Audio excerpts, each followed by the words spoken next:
talked about last week. And so last week we talked about John seeing this great harvest, and there are two of them. There are two angels, and both of them have these sharp sickles. And when the earth is ripe, i.e. at the right time, this harvest is going to occur. And so the first one harvests, just like a normal, typical harvest. So I guess we can presume that that's sort of the good one. But then the second one, which is what the vision really focuses on the details of, the second one harvests the grapes, and those grapes are then taken and they're pressed in the winepress of God's wrath, as if this great, huge wine press. You know, you can think of, what was it, that old episode of I Love Lucy where they're in the big vat and they stomp the grapes and all of that. And so kind of like that, but even on a bigger scale, and, you know, and even more thorough, I guess. And they're pressed outside of the city gates. And so this wine press that's being visioned here is outside the city, as if it's this unclean object, if it's this thing of disgrace. And so that's where they're at, this place of disgrace and dishonor. And so this wrath that's being exacted on them, you know, you can kind of think of the pressure and pain that would be to be put into a wine press and kind of pressed out like that. Not exactly a fun time, I would think. But the wrath that's exacted here is complete. You know, he gets every amount and every drop of blood from them. And it talks about it being up to a horse's bridle and 1,600 stadia out, around 200 miles out. So, you know, blood that's like, what, about this high or so. And it doesn't say what kind of horse. Maybe it's like a little Shetland pony or something. I don't know. But it's 200 miles out, like from here to Dallas. So, I mean, he's getting every last little bit of suffering out of these individuals. He's exacting his wrath for what they have done. And so the point here is that there's no escape from God's justice. There's no getting off lightly from God's justice. You know, whatever a person has done, they are going to be responsible for that. And God is righteous in that judgment. And that's the point of sort of the next section. You have these 7 angels with 7 plagues and these 7 bowls. And we look at the 7 trumpets. There's kind of a very similar thing here, but yet it's sort of looking at a different perspective of this, that God's judgments are just. And that's the focus here. So it's not as if these are sequences in time, but yet this is just a different way of looking at some of the symbols that we've already looked at. And so we see all of these bowls being poured out onto the planet. And so we have, you know, one onto the earth, one onto the sea, and one into the rivers, and then onto the sun, and then onto the very throne of the beast. These different plagues, these different bowls are poured out. And each bowl creates anguish. It creates pain. But yet the wicked don't repent at that. They don't see it as a symbol of God's, you know, discontent with their actions. They don't see it as a reason to change. They continue doing what they want to do, and they continue down their own will. And so it sort of, you know, comes to a head here. And so then the 6th bowl is poured out onto the river Euphrates, and Euphrates symbolizing the river that the enemies of God's people historically had to cross in order to kind of get to them. You know, like the Assyrians and the Babylonians and the Persians and all of that, they had to cross that. And so if that river is taken out, then that border, that means of getting across it is taken out. So they can kind of freely cross. And so these unrepentant people are now given the opportunity to retaliate. It's like that barrier, anything that stops them from retaliating has been taken away. And so they're unrepentant, but now they're going to show through their actions how they really feel, you know, and it's going to be their choice. It's going to be them doing it. And we see next, out of the mouth of the beast, it comes these unclean spirits like frogs. And these spirits incite the kings of the earth to war. It sort of foams them up. But they're still making that choice. But yet, so they want to go now to war against God's people. And so, you know, they're not only unrepentant, but they're willing to fight about it. You know, you can kind of think of things in your life that maybe you've done that you're not sorry for. Maybe they're right, maybe they're wrong, but you're not sorry for them. And then things that you're willing to, you know, have a conflict with somebody else over. You're willing to kind of fight because you think that this is right.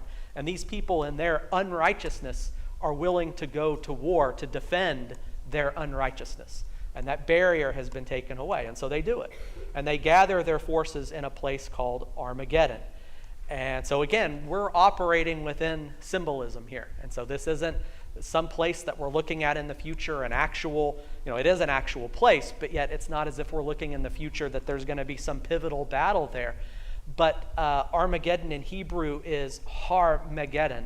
The Har part means mount. And so this literally means Mount Megiddo.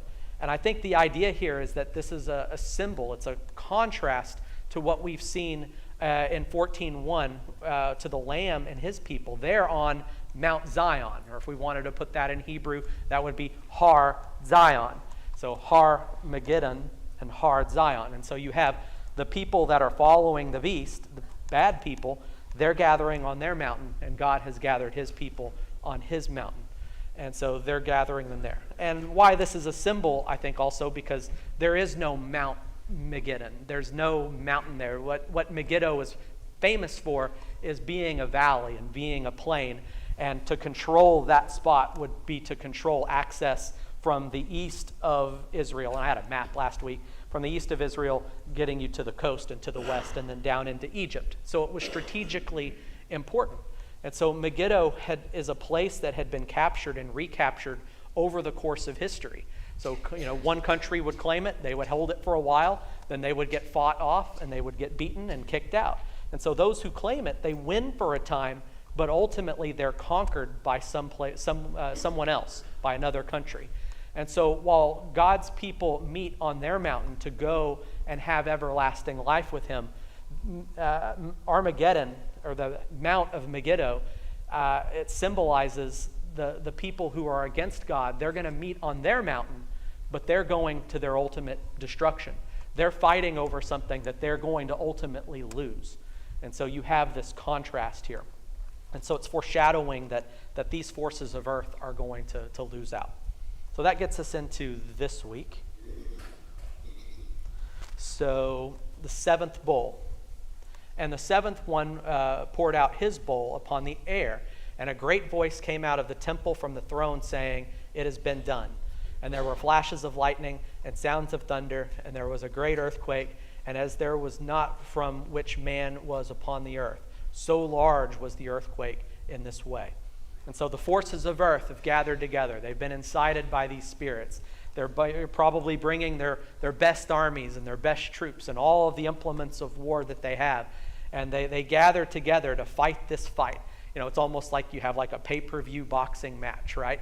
And over the course of like a month or two, or several weeks, they advertise these fights. These two, heavyweights are going to go after it, and they're going to fight in the ring, and it's all built up and everything. And we see here, the seventh angel pours out its bowl. And this great voice says, "It's been done. It's finished. It's over with."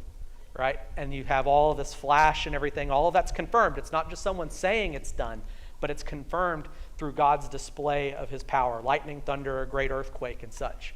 And so it's like having that big fight that's, advertised, and you build it up, and it's like round one. And 10 seconds into round one, somebody throws a punch, and it's over, right? All of this great buildup, all of this energy and time and thought spending into it, and it wasn't even really a contest. And that's what this is going to be. When the forces of earth go a bit up against God, it's over in a flash, It's been done. Think of the major wars and engagements that have been fought between countries on this earth. We have World War II. Think of all of the volumes of books that have been written about all the different battles and such, that these people gained territory here, and then these people fought it back, and then they fought this battle. This battle is done in a flash. It's over with. And so these people never stood a chance against the power of God. And so all of this, I think, is just to reinforce to the audience, and ultimately to reinforce to us. What side do you want to pick? Do you want to put, all of your hopes and dreams onto a side that never even had a chance? Or do you want to put all of your hopes and dreams in the God that is going to be victorious here? And so it doesn't matter what our current situation looks like. This is what the reality is going to be at the end. Does anybody see anything else here in this section? Yes, ma'am. Could this represent the spiritual warfare that we also heard? does this represent the spiritual warfare that we go through all of the time? I think here, this is more of that ultimate struggle of good and evil, I think is what's being focused on here. I'm not denying that there isn't, a spiritual battle. I think that Paul confirms that in Romans, but I think this is the big picture. Yeah, great observation. Any other thoughts? Okay, moving along. So how much was this victory? How big of scope was it? Verse 18, 19, sorry. I need glasses so bad. And the great city became 3 parts, and the cities of the nations fell, and Babylon the Great was remembered before God to give her the cup of the wine of the wrath of his anger. And every island fled, and mountains were not found. And great hail weighing about a talent came down from heaven upon men. And the men blasphemed God from the plague of hail, for its plague is exceedingly great. So the great city, Babylon, was torn into 3 parts by an earthquake. Imagine something as big as a city just being, ripped asunder from an earthquake. And an earthquake that's bigger than anyone had ever seen before. The cities of the nations fell. And Babylon's actions are remembered by God. God hasn't, forgotten to render the punishment that is just and the punishment that he has promised. And he gives her the cup of wine from the wrath of his anger. So she partakes from the contents of that cup, from God's wrath. And so she's getting her just desserts. And as we saw in 14:10, that wine is going to be unmixed. It's not going to be diluted. So that wrath is going to be at full strength. Definitely not something that anyone would want to experience. Again, kind of going back to that wine press, getting out every single last drop. And so nothing could stand against him. Every island fled from its place. An island just being shaken out. Mountains weren't found. They were completely level. And so, these cataclysmic events. And so who could possibly stand up against God? And a great hail came down from heaven among men. And this hail weighed a talent. That doesn't really mean anything to us until we see that 1 talent is 60 to 70 pounds of silver in our weight. So 60 to 70 pounds, that's a pretty big, I've heard of golf ball sized hail, quarter sized hail. I've never heard boulder sized hail. I'd like to see Gary England's face on that. But that would get you to really rethink what you were doing, right? I mean, what happens when we experience bad weather here in Oklahoma? We know that all full well. You know that twister may be coming through your neighborhood. Maybe it's not hail. Maybe you take the hail and you pull your car into your garage. You take action. You change what you're doing. That storm's coming. You're going to go into your freighty hole. That storm's coming. You're going to protect your vehicle so it doesn't get hailed on. These people had hail the size of a talent, 60 to 70 pounds. Islands were moved out of their place. Mountains, whole mountain. Think of the Rocky Mountains, and you drive out there, and it's just a plain, flat ground, just like here. That would get you to thinking, wouldn't it? But what do these people do? These people blaspheme. They speak against God because of the hail. They don't repent. So think about being so stubborn in your actions that no sign, no cataclysm, no event is going to get you to change from what you're doing. So again, this whole point of this section is to show that whatever God has done to those who are wicked in this world, and what he will do to those who are wicked in this world, it's earned. It's just. God is fair in doing it. So no matter what sign, no matter what he shows some people, they are always going to rebel. And he's just in his punishment. Any other observations here? Yes? Is there any significance that he uses Babylon instead of Rome? Yeah, there is. There is. And we'll go ahead and unpack that now. Is that historically, Babylon was the enemy of God's people, carried them away into exile. And there's a lot of Jewish literature, even in Roman times, that compares Rome to Babylon and being a very similar, mighty, oppressive force that is counter to the principles of God. And so definitely a parallel there. And so Babylon is being kind of used to stand in for Rome. But also being, in general, just any large oppressive force that seems to be winning. But even when Babylon held God's people captive, God was still in control. Babylon conquered, it won, it had its time in the sun, but it eventually crumbled and faded away into dust. And so there's a point in that God's people in the first century lived in a similar scenario. They were under the thumb of the Roman Empire, but calling them Babylon sort of harkens that same idea. They're powerful now, but they're going to be crumbled into dust as well.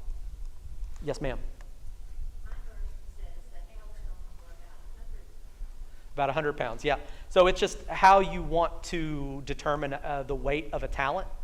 And so the word here is literally talent. And so, but over the course of history and to different groups of people, a talent meant something else.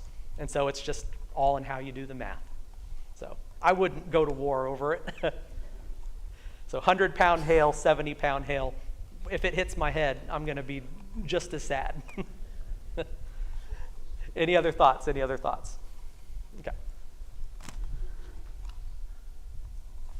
So that gets us into chapter 17. And one of the 7 angels holding the 7 bowls came and spoke with me, saying, "Come, I will show you the judgment of the great prostitute who sits upon many waters, with whom the kings of the earth committed sexual immorality, and those who dwell upon the earth were made to drink. Those who dwell upon the earth were made drunk from the wine of her sexual immorality." And so one of the angels with the bowls, those 7 plagues we had talked about last week, they speak to John. And so this indicates, I think, that we're still within the context of those bowls. So we're still kind of talking about that subject. And so, 17:1 through 19:10 sort of further expands on like the 6th and 7th bowls. And so we're still talking about that judgment. And he says, "Come, I will show you the judgment of the great prostitute." And I think this is shown here as also a counterpoint to Revelation 21:9. Like just what we talked about before, we had sort of a counterpoint with the enemies of God meeting at Armageddon, and then the followers of God meeting on Mount Zion. So here we have the enemies of God being referred to as this great prostitute. But then in Revelation 29, we see, "Come, I will show you the bride, the wife of the Lamb." And so we have sort of here what we're talking about, the unrighteous and the qualities of that and what's going to happen with the unrighteous. And then later we're going to see the qualities of God's people. And so how good they are versus how just wretched the forces of the world are. And so whereas the bride in 21 is loyal to her husband and only her husband, and just as the church is loyal to God and only to God, here we have the people who are against God. They're pictured as a prostitute. And within that imagery of marriage, this is somebody who has no loyalty or sanctity whatsoever to anybody. They're just sort of following what they want to do. And so you have that stark contrast, the opposite of being holy and dedicated. And the many waters that we see here are defined in verse 15 as many various peoples, nations, and tongues. So all of the people that she has power and sway over in her wretched behavior. And so with whom the kings of the earth, those in power, have committed sexual immorality with. And so, she has induced the powers of this world to do bad things. And that word, committed sexual immorality, is related directly to the word calling Babylon here a prostitute. The word for that is porne, and this is pornuo. And so to engage in that activity is what this is saying. And so those upon the earth were made drunk by this behavior. They were completely saturated by it. It wasn't that they sort of just dabbled in it, but yet they were literally doing it to its fullest extent. And so they were participating in that, completely saturated with the wine of that sexual immorality. And again, that word here is related back to that original word. And so porneia here. And so they fully participated in her wickedness. And so like getting drunk by it, just being fully satiated, fully saturated by all of the different kinds of wickedness that Babylon had to offer. Any other observations here? So there's this great, horrible effect that Babylon is having. Why do they talk about prostitute? Well, again, like I say, it's a contrast. Here it's saying, like a wicked, wretched kind of person. And then later on, God's people is going to be pictured as this radiant bride.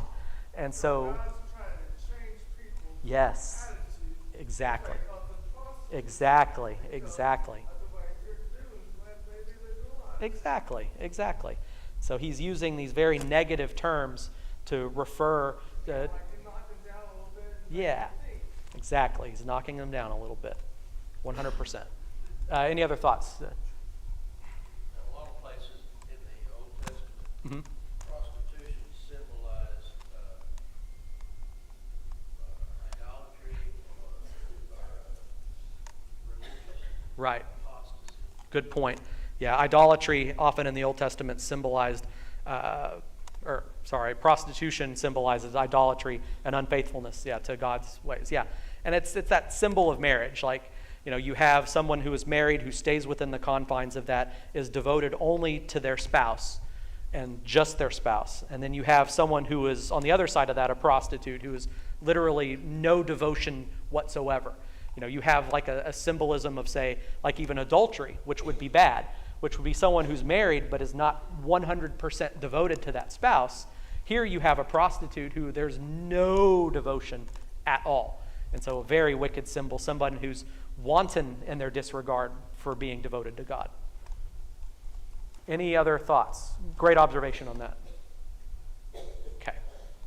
So we have this imagery, and we're going to continue with that. And so just to kind of cement some stuff here about the description of Babylon, this is coinage from 71 AD, and this is a Roman sestertius. We might have heard of a denarius before, which is roughly a day's wage for an average laborer.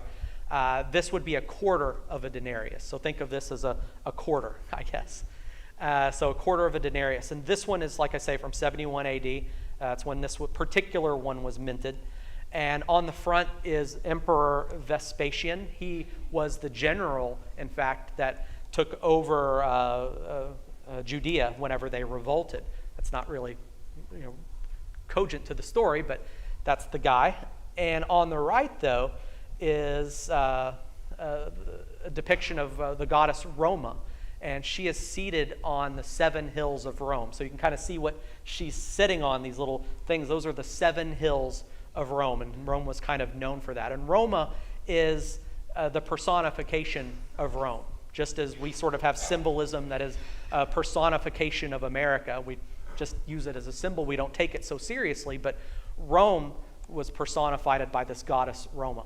And so, and the way that she's sitting on those mountains and the way she's triumphant, I think there's some of that imagery that's being lifted here that we're going to see, that's sort of comparing how Romans saw their country and themselves, and in how Babylon here is being depicted.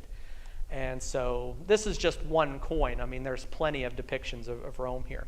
And so as we discussed in chapters 2 and 3, back when we were talking about the 7 cities in Asia, there was tons of worship of the Roman Empire. So while we have various symbols of America, like Lady Liberty, like Columbia, which we don't use that much anymore, but we have symbols that we kind of hearken back to represent America. These people had more than a symbol. They had a goddess that people actually worshipped that personified the Roman Empire. So kind of hold on to that picture as we go on into some other stuff. So big, long description here. Verse 3, and he carried me away in spirit into the desert, and I saw a woman sitting upon a scarlet beast, being full of names of blasphemy, having 7 heads and 10 horns. And the woman was clothed in purple and scarlet, and gilded with gold and precious stone and pearls, holding a golden cup in her hand, full of abominations and the unclean things of her sexual immorality. And upon her forehead a name having been written, a mystery, Babylon the Great, mother of prostitutes and abominations of the earth. Then I saw the woman drunk from the blood of the holy ones and from the blood of the witnesses of Jesus. And I marveled after seeing her with great wonder. And so John is carried away into the desert. And I think there's some parallel here to Isaiah 21, where Isaiah, he's shown a vision in the desert. And that gives us this gem in verse 9. Fallen, fallen is Babylon. And we're going to see that repeated here in Revelation. Fallen, fallen is Babylon, and all the carved images of her gods he has shattered to the ground. I was thinking this was another one. There's another part to that, or somewhere else. I think that's in Psalms, actually, that is a little bit more graphic than that about the fall of Babylon. So this one's okay. But I think this is also in contrast to the woman that we see in chapter 12. Because remember, we're comparing Babylon not only to the bride in chapter 21, but we also see a comparison to the woman that escapes into the desert to flee the dragon in chapter 12. And that woman represents God's people.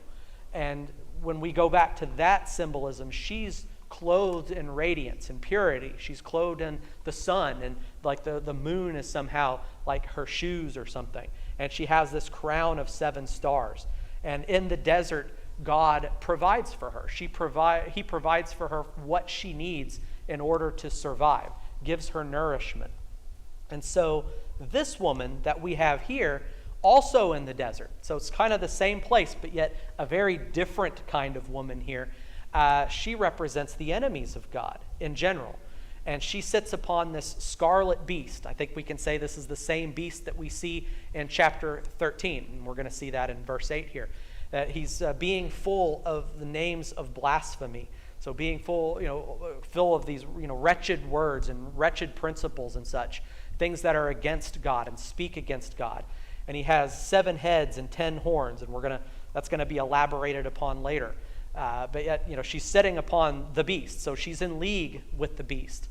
And so this woman is clothed in purple, scarlet, gold, precious stones, pearls. And so we can compare that, to that woman in chapter 12, that's clothed in radiance. But here, this woman is clothed in radiance too, right? But yet it's worldly radiance. She's sort of dressed up like a person of wealth and power and prestige, but in a worldly way. She has the imitation of that goodness and that radiance. And she holds a golden cup. And that cup, it's beautiful on the outside, it's golden, but it's full of abominations, of unclean things. And this is what she's sipping on and drinking, is all of this unclean stuff. And so in the big picture, she's provided for and nourished, but in a very worldly way. She's the counterpoint to that woman that we see in chapter 12. She's provided for, but in a very worldly way. And in contrast to the name that God's people have written upon them, she has a name of mystery. Babylon the Great, the mother of prostitutes and abominations of the earth. Now, who wants that name tattooed on their forehead? No one? Anyone? Okay. So that would be a horrible name to have, but that's what she has. So even though she's dressed up in this, fancy way, she's got this wicked, evil, wretched name on her. And that's what her thoughts and her representation, what she stands for, it's all about that. Because, you have that as a symbol that sort of is revealing what's inward on the outside. Maybe a good, another example of that is when Jesus is talking about the Pharisees. He calls them whitewashed tombs. They're all fancy on the outside, like a tomb is. It's well carved and it's got a fancy inscription on it, something that's pithy or something. But yet on the inside, no matter how fancy that tomb is, there's dead stuff on the inside of it. And so this woman, no matter how wonderful her clothes are, she's wretched on the inside. Even though the cup that she's drinking from is beautiful and gilded, there's wretchedness on the inside of that, and she feeds herself and drinks from that and nourishes herself from that bad stuff. And she's drunk from the blood of the holy people and witnesses of Jesus. So again, she's like fully saturated with putting down and doing harm to the people of God, that she spilled the blood of God's people, and she spilled so much of it that you could literally say she's drunk and saturated off of that. And what a powerful image that this must have been for John. I mean, even just if he sees the outward thing of it. And I think there is a thing here in calling her a prostitute, and the way that she's dressed and such. It's a means of enticement, a means of gaining notice to somebody. And I think in a way, we know that this entices the world to follow her. But in a way, John is marveling at her. So in a way, it's kind of working a little bit on John. John marvels at her in some way, shape, or form. I don't think that we could say he's fully enticed, but that effect is even on him. And as Christians, sometimes the world is even enticing to us, and it's hard to resist that enticement. So John marvels. Before we continue with this, any observations here? What is the Martyr, in the sense of Scripture, a martyr is a witness, somebody who has seen what God has done. So, yeah, there's a modern definition of it, but that's not what's meant here. Any other thoughts? Okay. Verse 7, and the angel said to me, why did you marvel? I will tell you the mystery of the woman and the beast carrying her, which has 7 heads and 10 horns. The beast which you saw was and is not, and is about to come up out of the abyss and into destruction. And those who dwell upon the earth will be made to marvel, those whose name has not been written upon the book of life from the foundation of the world. When they see the beast, for it was not, and for it was and is not and will arrive. So the angel questions John, why are you marveling at this imagery, And he proceeds to explain the mystery of the woman and the beast that's carrying her. And this beast was and is not and is about to come up out of the abyss and into destruction. And again, this is the same beast. I think this solidifies the idea this is the same beast that we see in 13. And I think we can compare this with God's epithet that's used throughout Revelation, the one who was and the one who is and the one who is to come. And so this beast was, is not, and will come up out of the abyss into this place of punishment and imprisonment, and it will go into its destruction. So it's like the complete opposite, polar opposite to what God is. This beast is trying to pretend that it's God, tries to pretend that it has the power and the authority of God, but it was, it is not, and it's going to go into its destruction. Whereas God was, always has been, he is, and he always will be. And so this beast is temporary, it's flawed. And the imagery of the woman and the beast will cause the people of the earth to marvel. The people whose name has not been written in the book of life. So people who decide to follow that beast instead of God, and they reject God, there's going to be consequences to that. And so that could, lose that standing of having your name in the book of life. But they're marveling at a pale imitation. They're marveling at something that is going to be destroyed, something that is in prison, that's something that's going to get let loose just to be ultimately destroyed. But like I say, it's a good imitation. It's a very good imitation. And even John himself marveled at that. And we ourselves, we can be the most, itinerant Christians. We can try to follow God the best that we can, but there are times that the world kind of ropes us in and we end up marveling. And we've got to be careful of that. And we've got to guard against that. Any other observations here? Okay. Verse 9. Here is the mind which has wisdom. The 7 heads are 7 mountains, where the woman sits upon them. And there are 7 kings. The 5 fell, the one is, the other did not come yet. And whenever he comes, it is necessary for him to remain a short time. And the beast that was and is not is both an 8th and is of the 7th, and is going into destruction. So here is the mind which has wisdom. So in contrast to those who are seduced and deceived by the woman and the beast, here is what the people with wisdom think, or at least they should think. And so what's the point in all of this? We can't lose the point, because the point is saying that it's folly to follow the woman and it's folly to follow the beast. That's the point here. And so this is very tantalizing to a lot of people, because it says, well, this is what the 7 heads mean. This is, these are kings, and well, there's 7 of them. Well, this has got to be 7 certain kings. But the point isn't that there are going to be these 7 specific people that have a specific fate. The point is that the forces of evil are fleeting and temporary. And it's important that there are 7 kings that are talked about here. Well, let me get there. I'm getting ahead of myself. The 7 heads are 7 mountains. And I think that also symbolizes, this is a hint that Babylon is Rome here. And we saw that coin with the 7 hills on it. So I think there is a connection with them. And that woman who sits upon it as if they are her throne. And so I think that it symbolizes that this Babylon, this woman, this great prostitute, is Rome. But yet it's bigger than Rome at the same time. It's just the forces of evil throughout history as well. And so she does, generally represent the powers of God, but it also links her to what these people were dealing with at the time. And there are 7 kings. And when we see 7, we shouldn't think, okay, this has been written here because Rome had 7 emperors up to this time. But we have to remember when we see 7 in Revelation, that's a symbol. And it's a symbol of completeness. And so if we're saying 7 kings, we're saying all earthly kings fall under this pattern. And all of the other numbers that we see here are just to get us to 7. So it's not like, we're in a time when 5 of them have already fell. We're just trying to get to 7 at that point, and 7 means completeness, okay?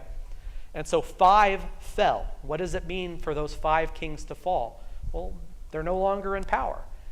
They died, they were deposed, they were whatever, but they had their time, and their time is over, right? So in the past, all of these kings came, they reigned, they lived, they died, they're no longer in power. How about, okay, maybe the king that we have now, that's going to be different, isn't it? He's going to rule, and this guy's better than all of the other ones. He's fixed all of the problems. He has all of the weaknesses taken away. But what's going to happen to him? Well, there's going to be another guy that takes over for him, right? So for the 5th guy, or for the 6th guy, there's going to be a 7th. So that means he has to fall. He has to be deposed. He has to be killed. He has to be run out of office. And so he's temporary. He's just like the other 5, isn't he? And so one hasn't come yet. Well, he's going to be special, isn't he? The guy who's coming up in the future, he's going to be amazing. He's going to fix everything. He's going to be all powerful. But how long is this guy going to reign? Right? When he comes, it's going to be just for a short time. So any ruler in the future is going to be just as temporary as all of the other ones that have come forth before him. And then the beast himself could be considered an 8th one of this same group. And he's going to follow the same rules. But his power is also temporary, and it's going to fail because he's also of the 7th one.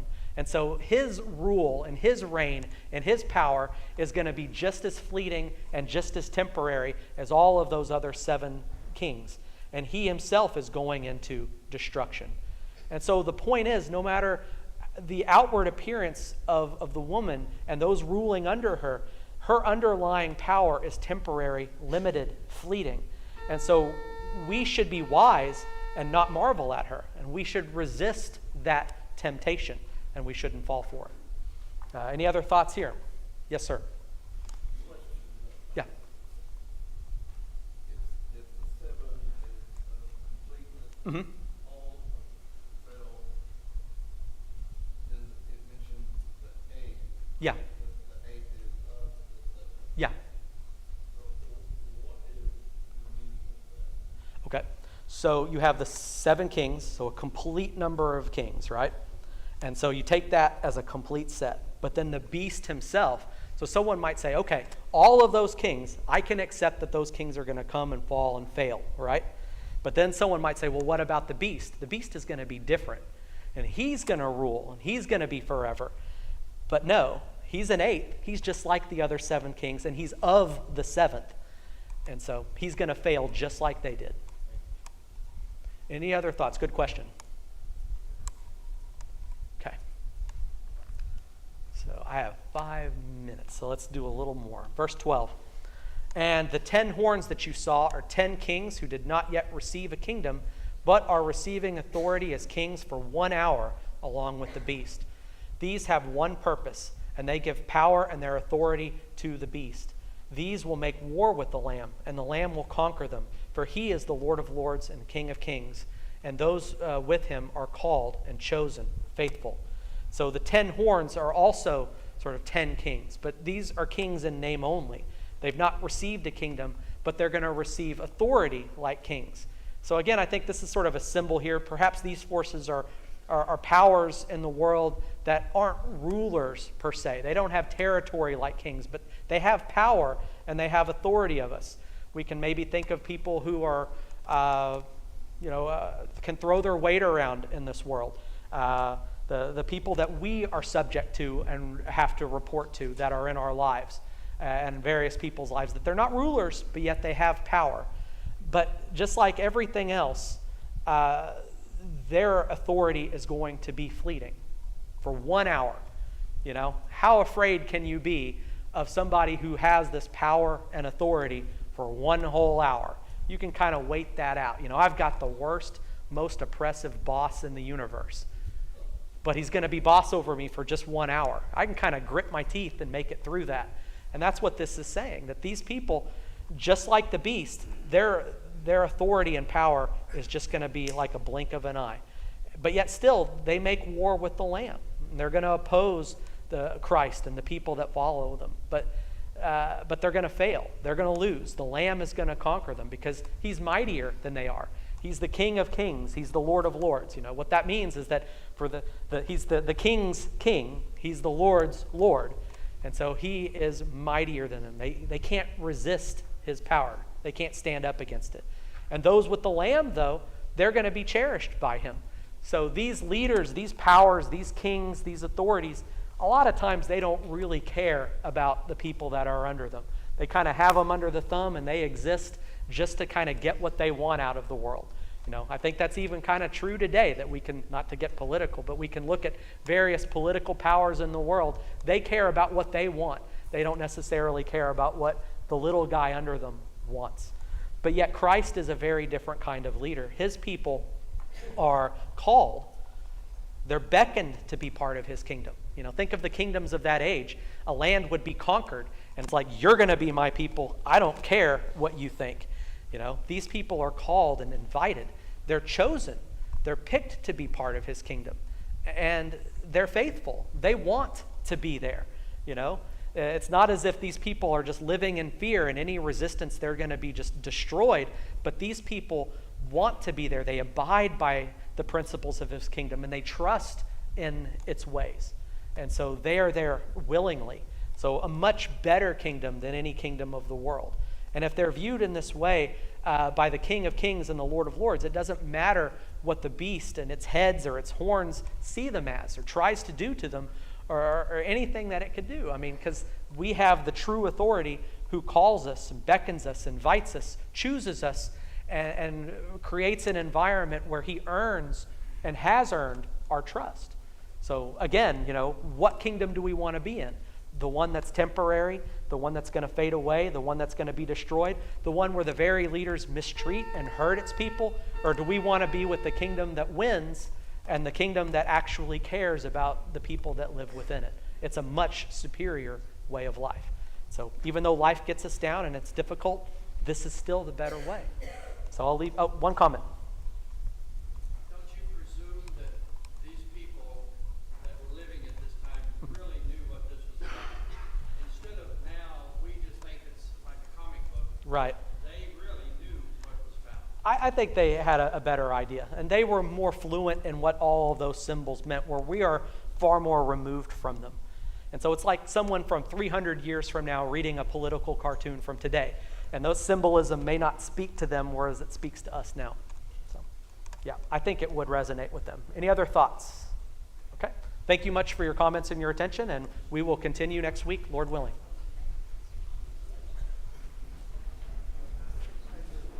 My hope is built on nothing less than Jesus' blood and righteousness. I dare not trust the sweetest frame, but wholly trust in Jesus.